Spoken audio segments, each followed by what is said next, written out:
Hello అందరికీ, ఎలా ఉన్నారు అందరూ? సో బోనాలకు మా ఇంట్లో స్పెషల్స్ ఏమేమి చేశారో చూసేయండి. ఫస్ట్ వచ్చేసి పప్పు గారెలు, తర్వాత అయితే పూరీలు. ఇదైతే మటన్ కర్రీ, కొంచెం తక్కువ స్పైసెస్తో చేస్తుండే. నెక్స్ట్ వచ్చేసి ఇది కూడా మటన్ కర్రీయే, కొంచెం ఎక్కువ స్పైసెస్, కారం ఎక్కువ వేసి స్పైసీగా తినే వాళ్ళ కోసం అని చెప్పేసి చేసినాం. డిఫరెంట్గా చేసినాం అన్నమాట. తర్వాత అయితే బోటీ ఫ్రై, ఇది కూడా మంచిగా స్పైసీగా చేస్తుండే.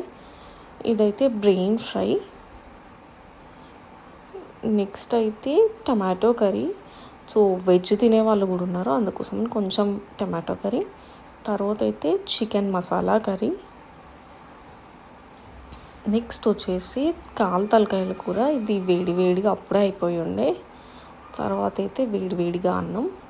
ఫైనల్గా అయితే రైతా ఉండాలి కదా కంపల్సరీ, సో రైతా. నెక్స్ట్ వచ్చేసి కూల్ డ్రింక్స్.